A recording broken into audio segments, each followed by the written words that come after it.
کے آگے گھر میں جھاڑو لگا کے سارا کچھ اٹھایا لا کے ڈھیر کر دیا قدموں میں، امام کائنات علیہ الصلوۃ والسلام کے سامنے گویا ہوتے ہیں اے اللہ کے رسول آپ کی محبت کو گھر میں چھوڑ کے آیا۔ میرے محترم بھائیوں اور بزرگوں، یہ کیا تھا؟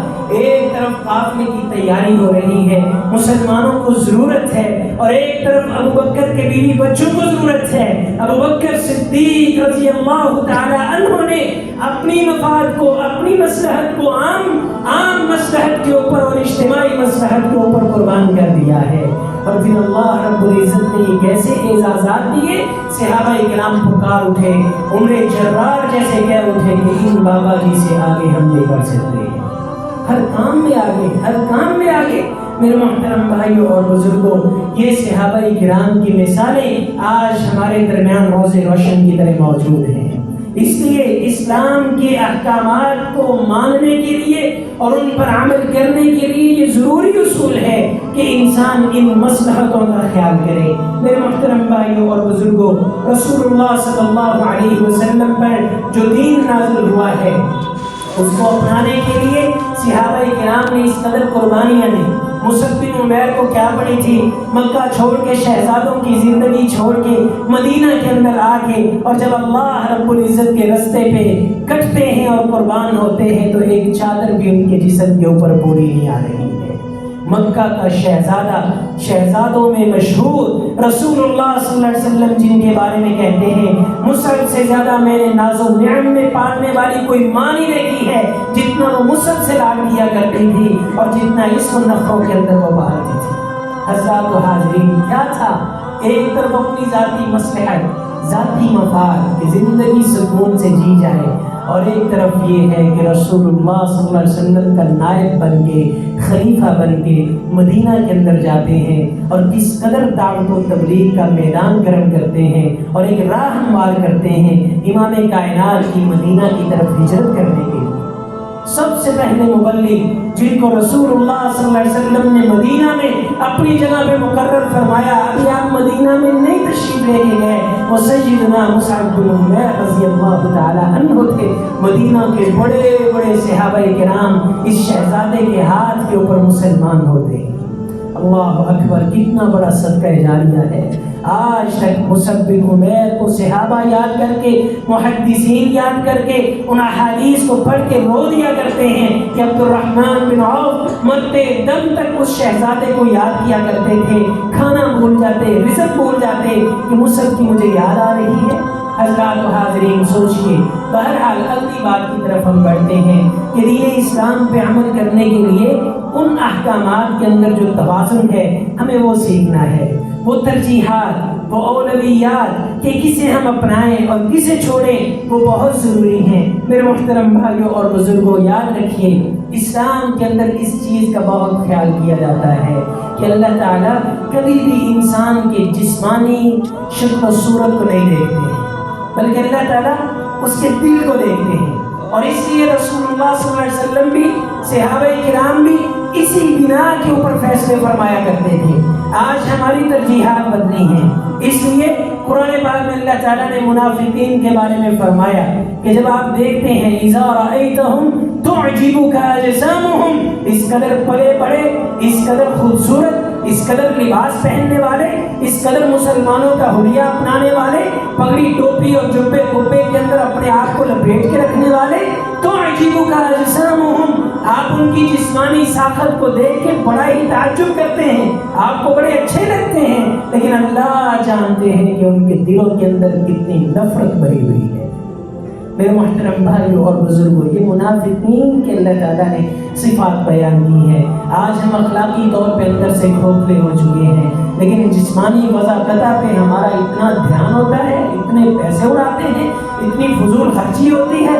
ایک میرے محترم بھائیوں اور بزرگوں، انسان اب ڈاکٹروں کے پاس جا کے ایک چھوٹے سے مشورے کے لیے اتنے پیسے خرچ کرتا ہے۔ کبھی کسی بڑے عالم کی مجلس میں جائیے، یہاں سے فیصل آباد کا سفر کیجئے، یہاں سے عبدالرشید مجاہد آبادی صاحب کی مجلس میں جا کے بیٹھیے، یہاں پہ مسعود عالم صاحب کو ملنے کے لیے جائیے کہ ہم ان سے ذرا ایمان کی تازگی لینا چاہتے ہیں، پتہ چلے ان چیزوں پہ ہمارا پیسہ صرف نہیں ہوتا ہے۔ حضرات و حاضرین صرف ہوتا ہے. یہاں پہ کتنے دنوں سے مجھے کھجلی ہو رہی ہے. بھائی کھجلی ہو رہی تو کیا ہوتا ہے, تیل لگا لو. نہیں, اس کے لیے ہم بڑے ہیوی سے ہیوی ڈاکٹر ڈھونڈتے ہیں. حضرات و حاضرین, یہ ایمان کی کھجلی ہمیں محسوس نہیں ہوتی, اور اندر جو انسان کا مردہ ہو چکا ہے اس کے لیے میرے محترم بھائیوں اور بزرگوں, انسان کو توجہ کرنا ہے, اور یہ بہت ضروری ہے. ان اللہ لا ينظر الى صورکم. سیدنا عبداللہ ابن مسعود کی ٹانگیں دیکھ کے صحابہ کرام مسکرا دیے. رسول اللہ صلی اللہ علیہ وسلم نے فرمایا, اللہ تعالیٰ تمہارے چہروں کو, تمہاری صورت کو, تمہارے جسموں کو تو دیکھتے ہی, ولکن ينظر الى قلوبکم واعمالکم. دل کو اللہ تعالیٰ دیکھتے ہیں, دل کے اندر کیا ہے, اور تمہارے اعمال کو, کردار کو اللہ تعالیٰ دیکھتے ہیں. تو ہمیں چاہیے عمل کرتے ہوئے, دین پہ چلتے ہوئے, جسمانی وضاقتہ سے زیادہ انسان اپنے اخلاق کو, اپنے روحانی جو ہے افکار کو درست کرے, اور یہ بہت ضروری ہے. اگر یہ نہیں ہے میرے محترم بھائیوں اور بزرگوں, تو پھر مومنوں کے ٹریک سے ہٹ کے انسان منافقین کے ٹریک پہ چل پڑتا ہے. اللہ تعالیٰ ہم سب کو محفوظ فرمائے. فَأَمَّا عَادٌ, اللہ رب العزت قرآن پاک میں فرماتے ہیں کہ عاد جو تھے, قوم عاد, فَاسْتَكْبَرُوا فِي الْأَرْضِ بِغَيْرِ الْحَقِّ وَقَالُوا مَنْ أَشَدُّ مِنَّا قُوَّةً. قوم عاد کے بارے میں اللہ تعالیٰ فرماتے ہیں, زمین کے اندر فساد کرتے رہے, تکبر کرتے رہے, اور کہتے تھے ہم سے زیادہ بھی کوئی اس جہاں میں پاورفل ہے, ہم سے بھی زیادہ اس جہاں میں کوئی طاقت رکھنے والا ہے. قوم عاد اتنی بڑی مخلوق, آج بھی آپ دیکھیے ہاتھوں سے پہاڑوں کو تراشتے تھے اور اس کے اندر اپنے گھر بنایا کرتے تھے. اتنی پاور ہے کسی کے اندر. اہرام مصر آپ کے سامنے موجود ہے. آج بھی دنیا فرتہ حیرت میں ہے کہ یہ کیا چیزیں ہیں, کیا بلائیں ہیں, انسان نے کیا عقل استعمال کر کے ان کو بنا دیا, اور بنائے بھی انسانوں نے. وہ کون سی مخلوق تھی, کہاں سے آ گئی تھی. آج بھی سائنس بھی وہاں پہ خاموش ہو جاتی ہے. حضرات و حاضرین, اللہ رب العزت فرماتے ہیں فَاسْتَكْبَرُوا فِي الْأَرْضِ وَقَالُوا مَنْ أَشَدُّ مِنَّا قُوَّةً. اللہ کے ہاں ان کی کوئی قدر و منزلت نہیں. اللہ رب العزت تو دل کو دیکھتے ہیں اور اعمال کو دیکھتے ہیں, چاہے بلال حبشی کالے رنگ کے ہوں. امام کائنات نے فرمایا, میں نے جنت میں اپنے آگے آگے تمہارے قدموں کی آہٹ سنی ہے. میرے محترم بھائیوں اور بزرگوں, یہ مقام ہوتا ہے اسلام کے اندر.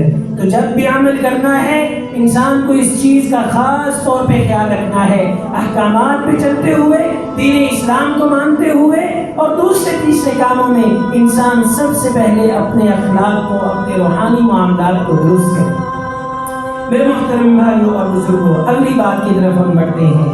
نبی کریم علیہ الصلوۃ والسلام پر جو دین نازل ہوا, علماء کرام نے اس کو سمجھا.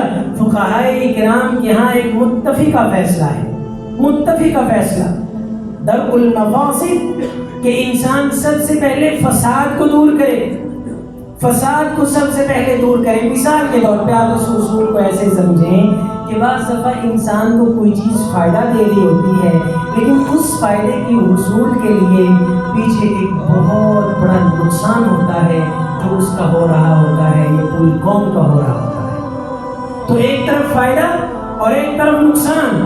آج کی عقل انسان کو یہ کہتی ہے کہ لے لو, اپنا تو کرو نا, باقی دیکھی جائے گی, باقی دیکھی جائے گی. آج آپ ہمارے اس معاشرے کے اندر دیکھیں, ہمارے جتنے محکمے ہیں ان سب کے اندر تقرریوں کو دیکھیں, ان سب کے اندر آپ دوسرے تیسرے کاموں کو دیکھیں, ہمارے گھروں کے اندر دیکھیں, اور ہمارے نیچے جو ماتحت کام کرتے ہیں لوگ ان کو دیکھیں.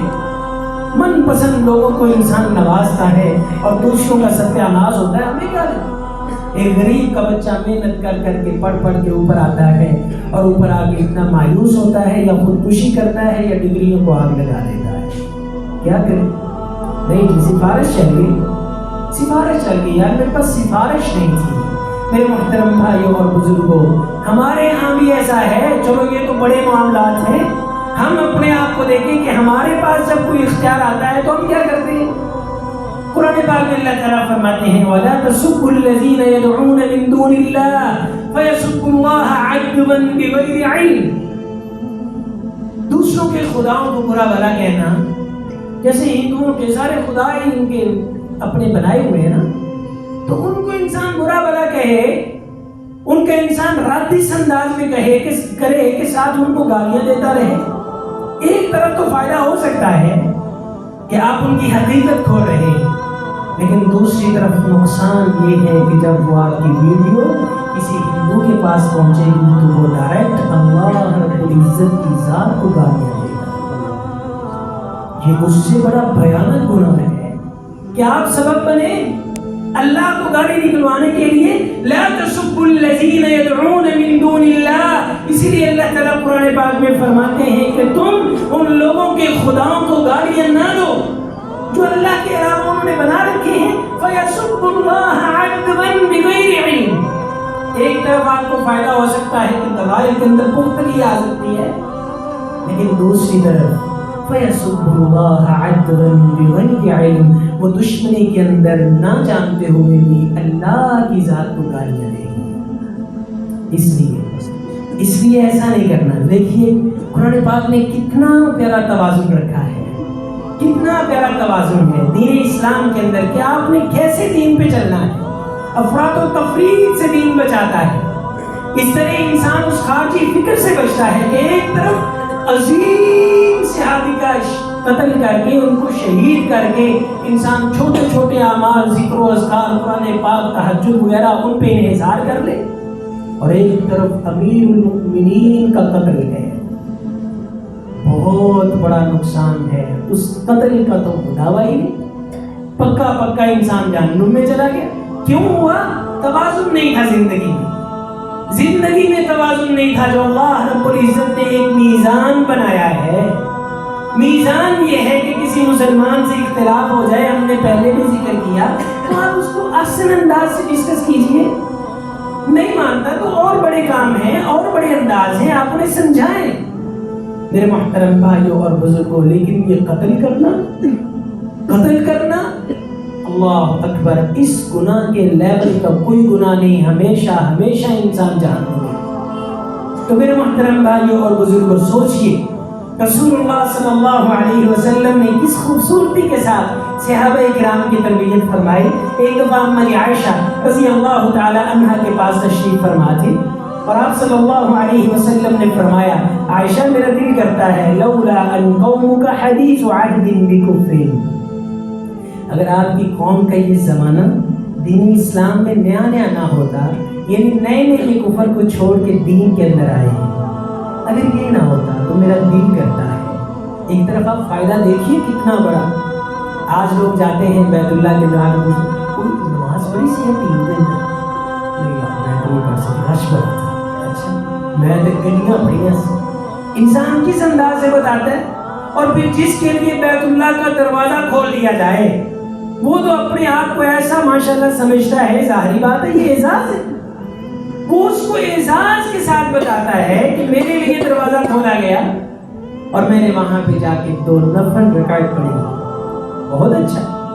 حدیث کے اندر پڑھنا بھی ایسی ہے کیونکہ بیت اللہ کا حصہ ہے، غریبوں کے لیے۔ رسول اللہ صلی اللہ علیہ وسلم نے فرمایا اگر آپ کی قوم کا یہ زمانہ نیا نہ ہوتا کہ انہوں نے کفر کو نیا چھوڑا ہے، تو میرا دل کرتا ہے میں بیت اللہ کا جو ہے اس کو ایک تو حضرت ابراہیم علیہ السلام کی بنیادوں کے اوپر کھڑا کرتا، حدین کو بیچ میں شامل کرتا، اور پھر اس کے اندر میں 2 دروازے رکھتا، ایک طرف سے لوگ آئیں اور دوسری طرف سے نکل جائیں، یہاں پہ نفل پڑھیں۔ رسول اللہ صلی اللہ علیہ وسلم کی سوچ کتنی پیاری ہے، فائدہ کتنا بڑا ہے امت کے لیے، لیکن نقصان اس سے بڑا ہے۔ نقصان یہ ہے، ایک تو آج کے دور میں جیسے رش آپ دیکھ رہے ہیں، رش تو کنٹرول ہی نہیں ہونا تھا، پھر یہاں پہ ریاض الجنہ کی اتنی بڑی جگہ ہے تو کنٹرول نہیں ہوتا ہے، وہاں پہ اس سے بڑا ایک مسئلہ یہ تھا، نقصان یہ تھا کہ یہ لوگ نئے مسلمان ہوئے ہیں، یہ کہیں گے اچھا ان بیت اللہ بھی گرا دیتا ہے، اللہ اکبر۔ اس لیے یہ لوگ نئے مسلمان ہوئے ہیں، میں اس چیز کو چھوڑ رہا ہوں، یہاں پہ درء المفاسد، جو نقصان ہے اس کو سب سے پہلے رسول اللہ صلی اللہ علیہ وسلم نے مد نظر رکھا، اور فائدہ جو ہے وہ بعد میں۔ فائدہ آج ہمارے لیے یہ ہونا تھا کہ 2 دروازے لگ جانے تھے، ہم بھی جا کے وہاں پہ پڑھتے، کس کا دل نہیں کرتا، لیکن نقصان یہ تھا کہ امت کا وہاں پہ جو فساد ہونا تھا رسول اللہ صلی اللہ علیہ وسلم نے اس کو مد نظر رکھا ہے۔ منافقین کتنی آزادانہ زندگی بسر کرتے تھے مدینہ کے اندر، اس لیے کوئی بھی اٹھ کے کہتا ہے ان کی گردن اڑا دیں، نہیں، لوگ کیا کہیں گے، فساد اس سے بڑا ہے، لوگوں میں مشہور یہ ہو جائے گا، دنیا کے اندر یہ مشہور ہوگا کہ محمد صلی اللہ علیہ وسلم اپنے ساتھیوں کو ہی قتل کرتے ہیں۔ ایسا نہیں کرتے۔ رسول اللہ صلی اللہ علیہ وسلم نے کسی بھی ایک منافق کو جانتے ہوئے بھی یہ منافق ہیں نام بھی بتا دیے حضرت حذیفہ کو، لیکن اس کے باوجود آپ نے کسی کو قتل کرنے کا حکم نہیں دیا ہے۔ ان کی سازشوں کا شکار ہوتے رہے، نقصان اٹھاتے رہے، لیکن اس سے بڑا نقصان ہو جانا تھا اگر کسی کو مار دیتے۔ پوری دنیا کے اندر کیا مشہور ہونا تھا، وہ تو رحمت للعالمین میں۔ میرے محترم بھائیوں اور بزرگوں، آخری بات کی طرف ہم بڑھتے ہیں اور اپنے موضوع کو سمیٹتے ہیں۔ دین اسلام کے احکامات پہ عمل کرنے کے لیے ضروری ہے کہ انسان ایک طرف ان فرائض کا خیال رکھے جو اللہ کی طرف سے ہیں، اور ایک طرف ان فرائض کا خیال رکھے جو اللہ نے بندوں کے اوپر بندوں کے لیے، حقوق العباد جن کو کہتے ہیں۔ یاد رکھیے، اللہ کے فرائض کا تعلق ٹوٹل معافی سے، ٹوٹل معافی سے قربان جائیں، قربان چلے جائیں۔ میرے محترم بھائیوں اور بزرگوں، کیسے ایک بندہ نمازیں نہیں پڑھتا، خیال آ گیا، ایک بندے اللہ کی حدود کو پامال کرتا ہے، گناہ کرتا ہے، خیال آ گیا، اللہ جی معاف کر دے، گئی معافی ہو گئی، اللہ تعالیٰ نے معاف کر دیا۔ یہاں پہ قضائے عمری کچھ نہیں ہے، توبہ کیجئے، نماز سٹارٹ کیجئے۔ رسول اللہ صلی اللہ علیہ وسلم کا دین یہی سکھاتا ہے، توبہ سے پہلے سارے گناہ معاف ہو جاتے ہیں بشرطِ صدق دل سے کی گئی۔ میرے محترم بھائیوں اور بزرگوں، اللہ کے تمام احکامات، تمام فرائض کا تعلق معافی سے ہے۔ آخری دم میں اگر کوئی بندہ معافی مانگ لے، اللہ تعالیٰ تب بھی معاف کر دیں گے، اپنے تمام فرائض چھوڑے ہوئے معاف کر دیں گے۔ اور جو بندے کے حقوق ہیں ان کا تعلق ٹوٹل ادائیگی سے ہے، وہ اللہ کبھی بھی معاف نہیں کرتے، وہ ادا کرنے سے ہی معاف کرتے ہیں۔ اور پھر ایک بندہ جو اللہ تعالیٰ کے حقوق بڑی ہی ذمہ داری کے ساتھ ادا کرتا ہے، لیکن حقوق العباد کی یا جو بندوں کے حقوق ہیں، لوگوں کے حقوق ہیں، ان کا خیال نہیں کرتا ہے، تو یاد رکھیے ایسے بندے کے اللہ کے ادا کیے ہوئے حقوق اور فرائض، نماز، روزہ، حج، زکوٰۃ، وہ سب کے سب بیکار ہو جاتے ہیں، کیونکہ وہ ادا نہیں کیے۔ تو یہ ادائیگی دنیا میں بھی ہے، ٹوٹل ادائیگی سے، اسی لیے ہم نے لفظ ٹوٹل بولا ہے کہ حقوق العباد کا ٹوٹل تعلق ادائیگی سے ہے۔ ابھی نہیں کیے تو قیامت کو اللہ تعالیٰ ادا کروائیں گے نیکیوں کی صورت میں۔ آپ نے وہ مفلس والی حدیث کتنی دفعہ سن لی ہے۔ اس لیے میرے محترم بھائیوں اور بزرگوں، رسول اللہ صلی اللہ علیہ وسلم کے پاس ایک آدمی آیا اور اس نے آ کے سوال کیا، ارأیت ان قتلت فی سبیل اللہ تکفر عنی خطایاش۔ اے پیارے حبیب صلی اللہ علیہ وسلم، کیا خیال ہے، گناہ بہت زیادہ ہے، میرا دل کرتا ہے میں اللہ کے راستے میں جہاد کروں، تو کیا جہاد سے اللہ تعالیٰ میرے سارے گناہ معاف کر دیں گے؟ نبی کریم علیہ السلام نے اس صحابی کو جواب دیا، نعم ان قتلت فی سبیل اللہ وانت صابر۔ نبی کریم علیہ السلام نے فرمایا، ہاں اللہ تعالیٰ سارے معاف کر دیں گے، اس صورت میں کہ آپ اللہ کے راستے میں جہاد کریں اور صبر کا دامن پکڑے ہوئے میدان کارزار میں اتر جائیں، پیٹھ دکھا کے واپس نہ آئیں، وہاں پہ سارا کچھ قربان ہو جائے۔ کہا دوبارہ سے بتائیے۔ رسول اللہ صلی اللہ علیہ وسلم پھر دوبارہ سے فرماتے ہیں اور آخر میں یہ اضافہ کرتے ہیں، الا الدین، ہاں سارا کچھ معاف ہو جائے گا، قرض معاف نہیں ہونا ہے۔ اللہ اکبر۔ اور ساتھ فرمایا کہ ابھی جبریل امین میرے پاس تشریف لائے اور انہوں نے اس بات کا اضافہ کروا دیا ہے کہ اللہ سارا معاف کر سکتے ہیں۔ گویا کہ اللہ نے فوراً جبریل امین کو بھیجا کہ پیارے حبیب صلی اللہ علیہ وسلم کی بات ٹھیک ہے، لیکن بتا دیجئے کہ قرض اللہ نے معاف نہیں کرنا، اس کا تعلق ٹوٹل ادا کرنے سے، ادا ہوگا تو معاف ہوگا، نہیں ہوگا تو نہیں ہوگا، قیامت کو اللہ تعالیٰ پھر بھی ادا ہی کروائیں گے۔ اور یاد رکھیے بعض لوگ ایسے ہیں جن کو اللہ تعالیٰ بہت، جو اللہ تعالیٰ سے معافی مانگتے ہیں، ہمت نہ بنی، معافی مانگتے رہے۔ کچھ لوگ ایسے بھی ہوں گے جنہیں اللہ تعالیٰ اپنی جناب سے، ایسا نہیں ہوگا کہ معاف کر دیں گے، ادا اپنی جناب سے کریں گے، اس بندے کو اپنی جناب سے ادا کریں گے. جیسے 100 قاتل کا معاملہ ہے، اس بندے نے 100 قتل کیا لیکن ہے جنتی، توبہ کی. اللہ تعالیٰ اب ظاہری بات ہے قتل کا بدلہ انسان کے حقوق ہیں، یہ تو ادائیگی سے ادا ہوگا. ایک ایک خون کا قطرہ اس کو دینا ہوگا، ایک حساب دینا ہوگا ایک ایک قطرے کا. لیکن وہاں پہ علماء کرام نے لکھا ہے کہ اللہ تعالیٰ اپنی جناب سے اس کی طرف سے ادائیگی فرمائیں گے. ادائیگی، معاف نہیں، ادائیگی. سوچیے میرے محترم بھائیوں اور بزرگوں، جیسے ایک بندے پہ قرض ہو، بیٹا کہے میں اپنے باپ کی طرف سے میں ادا کرتا ہوں، باپ کی کمر خالی ہے. ایسے اس 100 قاتل کے بارے میں علماء نے لکھا ہے. بہرحال لیکن اس کا یہ مطلب بھی نہیں کہ انسان آزاد ہو جائے. ہمیں کیا گارنٹی؟ اللہ کے دربار میں کھڑے ہونے سے انسان کو بچنا چاہیے اور ہر وقت ڈرنا ہی چاہیے. رسول اللہ صلی اللہ علیہ وسلم ایک دفعہ، راوی بیان کرتے ہیں، ہم اللہ کے نبی صلی اللہ علیہ وسلم کے پاس بیٹھے ہوئے تھے. فرفع رأسه إلى السماء، نبی کریم علیہ السلام نے ایسے آسمان کی طرف سر اٹھایا، پھر نیچے فرما دیا اور فرمایا اللہ اکبر. کتنی سختی اللہ نے نازل فرمائی ہے، کتنی سختی نازل فرمائی ہے. صحابہ کرام حیران ہوئے، ڈر گئے کہ اللہ تعالیٰ نے پتہ نہیں کون سا حکم نازل فرما دیا ہے. رسول اللہ صلی اللہ علیہ وسلم سے صحابہ کرام دریافت کرتے ہیں.